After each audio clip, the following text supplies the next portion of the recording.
Hello, what's up, guys? It's Ro here, and as I promised, I was going to do a deck profile. I originally wanted to do one after Lil, but I was like, you know what? Might as well take a small break. There's going to be support anyways, and the list is going to change. So this is the list I currently have been testing, and yeah, so far I quite like it, like low key. So yeah, let's go over like some ratios, and I won't yap too much about it because it kind of looks pretty similar, you know, like it's pretty normal, like low key. So the only like one big change, I'm like a big like I really love free shrouded.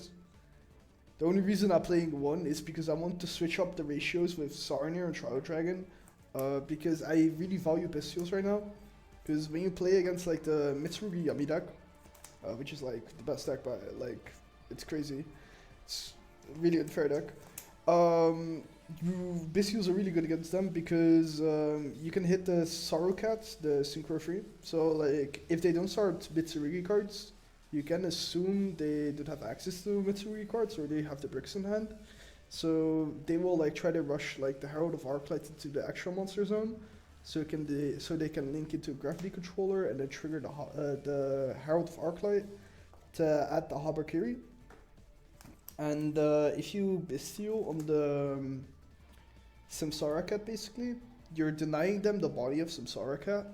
And you're also denying them the Herald of Arclight to like ever return to their extra deck.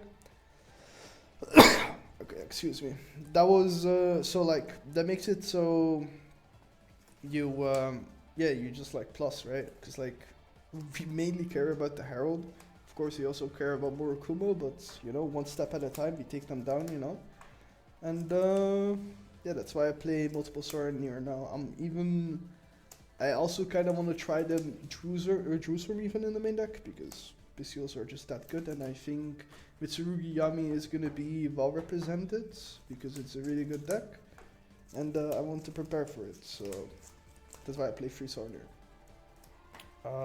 Yeah, another thing, normally in my other lists, you have seen either 1 or 2 5 mana.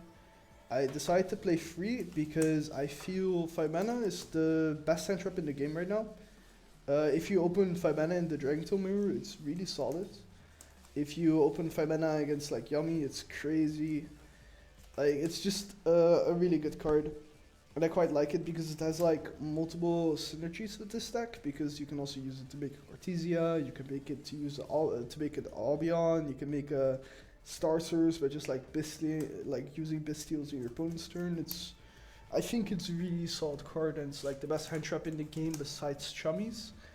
And yeah, now talking about Chummies, I'm playing currently 6 right now. Why? If my opponent passes on the half board, that means I win. Especially game 1, right? Because that means like I'm just like completely gonna destroy him, you know? Like if you give me 2 draws, and add on the half boards, bro, you're dead, bro. Like, pack it up. Same goes for like Meows, right? And both of these cards are really good. I think Full Lose is like for sure like good. Meows is questionable. I think Meows is like really good in the main deck right now. Like against Mitsurugi Yami, it's really good. Against the Crystal K9 deck, it's really good. Even though I don't think that deck is that real, it's still something to prepare for, basically. And any Mitsu variant, it's like pretty solid against like, even as a top deck, because like if they have Futsu on board, they're gonna summon multiple times. Against Yami, they're gonna summon for sure multiple times, even in your turn or in their turn. So yeah, just a really good card overall, and has another benefit, just like Full Loose, it can be used with the High Spirits, because one of the new cards we're playing is the Stigmata one that came out in the structure deck. And yeah, it's a High Spirits target, so like it's pretty good. It works with Meows, it's pretty solid. It doesn't come up that often though, I wouldn't say that it's that real, but it's still something, you know? And of course, talking about new cards, we play the best card that came out of like that's like structure deck that's coming out next week.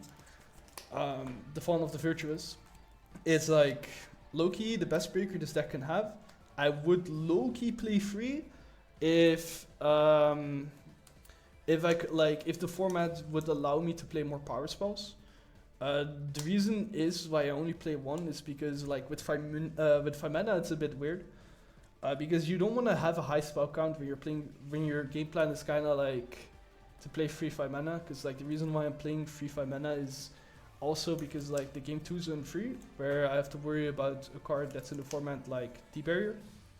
I really want to open this card because even if I half break my opponent's board on like their turn, when it probably gets to my turn, I still have follow up, and I'm probably still able to like get at least a chance to play and to get like a chance to get in this grind game where hopefully I will eventually win, right? Because this deck grinds like really well.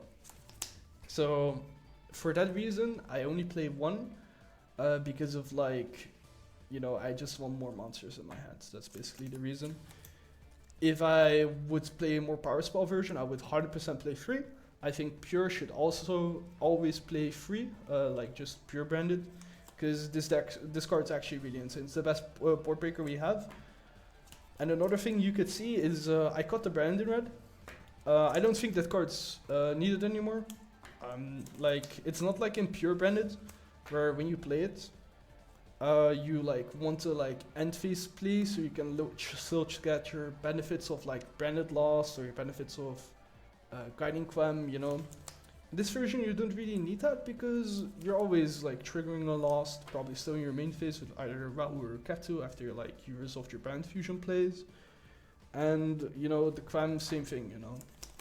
So I think, yeah, just cutting it and just playing this card is like 100% valid. It's really good. And it's not really a brick because like if I open Vaughn of the Virtuous with Dracotail cards, it's still good because I can like pop like one of my power spells. Like let's say I activate Rahu, I can pop it. You know, I can send the Albion. I will always, if I just open like only Dracotail, I will always be able to like get a dragon in hand. I can like go Albion, add High Spirits. High Spirits reveal the whatever, the Balulu for example. Send the Titanclad, add Albaz, and then like Quam can be summoned with the Titanclad, the Cartesia can be sent, and then Cartesia gets back to hand, and then I still have multiple plays in my opponent's turn with like the Famina, the Cartesia, the Albaz in hand, you know, it gets crazy. So I really like this card. Then another card that I want to play because Fallen of the Virtuous is really good is Dogmatica Ecclesia. I'm just testing it though.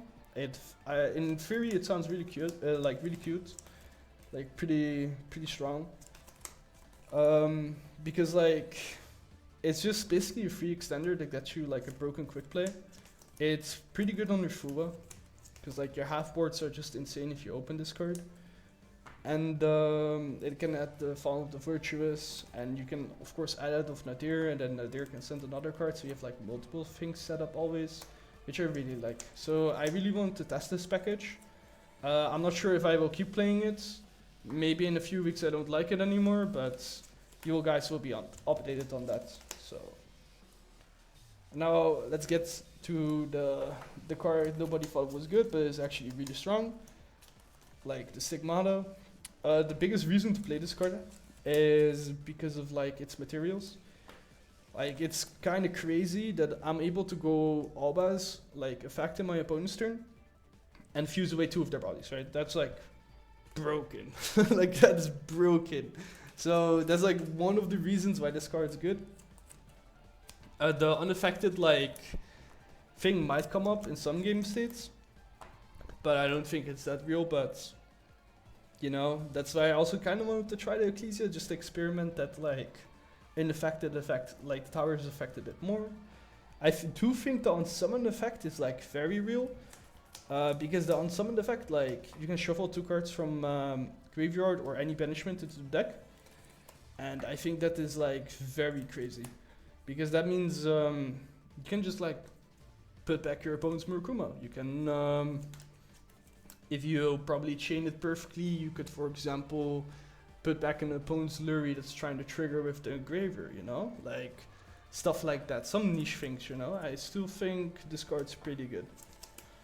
And then, yeah, that's basically been my yapping, guys.